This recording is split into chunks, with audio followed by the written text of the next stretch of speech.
Hello survivors and welcome to another video. In this video we're going to be looking at Andrea, who is, as you can see on the screen, the Survivors Club character that you're going to get from joining the Survivors Club, whether you join it for just the 7-day trial period or if you actually do buy the subscription, you're going to get this character. We're going to talk about what it will require to upgrade her later on, but we're going to look at her as a character first. She has got quite high attack as a shield because she is a human shield.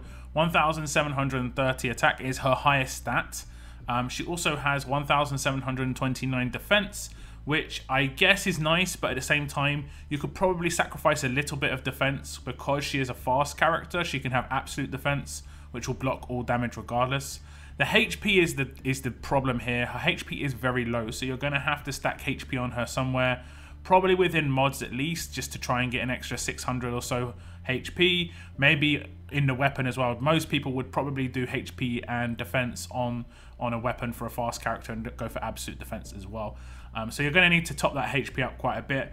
The defense will go up quite a bit as well. If you've got absolute defense, you're going to just block out all damage anyway. But that is the defining factor in her, as a sort of like, that's what weakens her as a character. Every character has a kind of weak spot, and that means she can obviously be bled and burned down quite quickly, because bleed and burn are just about base HP. So you've got to be aware of that, basically. If you look at the Adrenaline Rush, it's called Vengeful Slices. 76 AP cost, deal 2 attacks of 275 damage, 550% total to one enemy.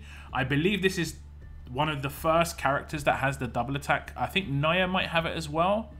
Oh, Shiva as well. Okay, so it's nowhere near one of the first. It's the third, at least. She taunts up to 2 enemies for 2 turns, which is nice, and up to 2 teammates get 40% bonus HP and focus for 3 turns, again, which is nice. So she could be pretty usable on an attack team. The fact that she gives focus for 3 turns to 2 teammates, bit of bonus HP as well, the taunt for control. She has got a pretty nice rush just on its own. The fact that it taunts means that obviously if she does... if she is on a defense team and she does rush, she's basically going to be shielding 2 characters regardless. If you run 2 shields, those 2 taunted characters will be forced to attack the other shield. So that's something to mention. Her active skill is Confuse and Defense Up.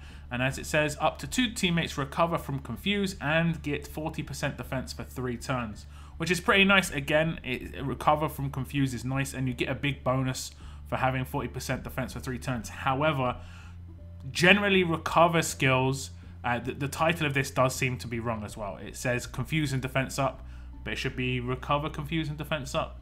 I think that's what it should be anyway. But generally recover active skills are really good because they only go off when someone has that debuff, basically. So Stun Recover will only try and recover stun on a defense team, this is, when someone is stunned.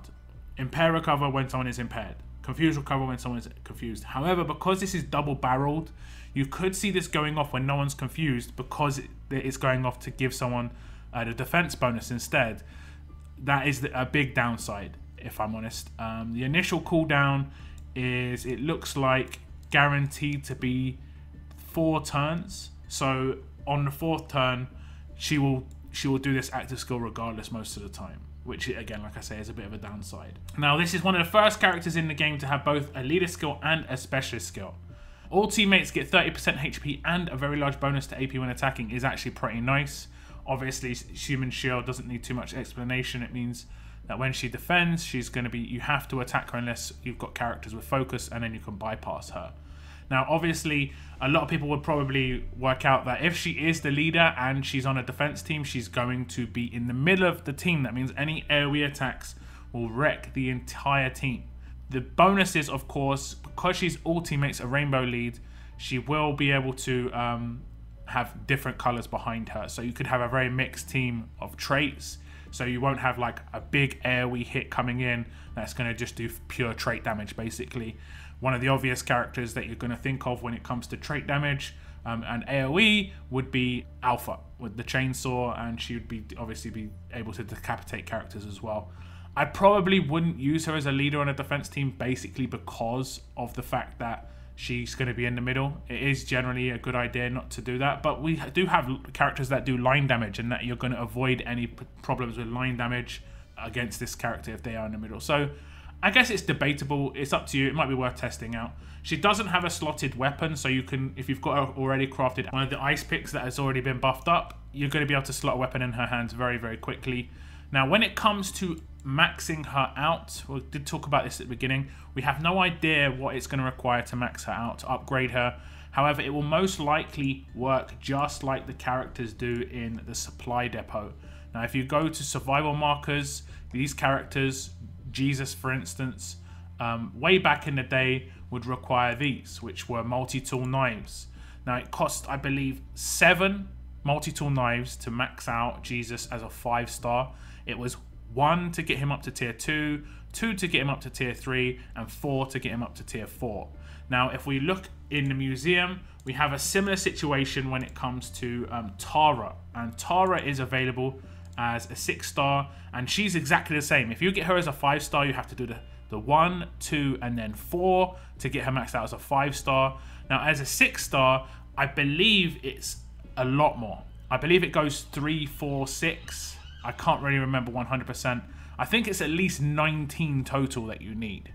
There is a graph somewhere, but the thing you need for Andrea are these comic books, which are in the roadmaps. Now, I'm not sure if the drop's going to be the same. This is the Survivors Club roadmap, which you unlock with free radios, and I'm going to just unlock it. And as you can see, it doesn't cost any energy to do just because they're testing it out. And when you complete it, you get one of these bags. Whether this bag's going to change as well, but if you were to get 4 every time, and if it was to come up every day, or even if you were to get 2 every time and it was to come up every day, because you get 3 of these bags in each act, you could potentially do this and max out Andrea as a 6-star, or at least have the stuff needed to max out Andrea as a 6-star just from the trial. But it's unlikely they're going to run this map so often when it goes live. At the moment, it has a cooldown of 2 hours, 30 minutes. I think it's like every 12 hours or every 24 hours this pops up. I don't think they're going to run this too often. You're probably not going to be able to get enough of these comics to max out Andrea as a 6-star, maybe a 5-star, maybe be able to get her up maybe 1 tier within 6 stars if you're lucky. But I'm not really sure. We're going to have to wait until this goes live. We're going to have to wait until people actually get this character. I don't think we're going to get her on beta. At the moment, you can't get her. But I just thought it'd be worth mentioning that these are what it required. The special edition comics to upgrade Andrea. It's like the special multi-tool knife that we needed for the supply depot characters. So that's it. That's a quick look at Andrea. I think she is a very nice character. Obviously, having a fast shield, you're going to be able to have absolute defense. I really would like to get Jesus, but I'm going to get my hands on Andrea. Hopefully, you know, if there's any luck required, hopefully I get the required luck to get those comic books just to get her up as high as possible. Do tell me what you think about Andrea. But that is in this video. Thank you very much for tuning in, and as always, keep on surviving, guys. Keep on surviving.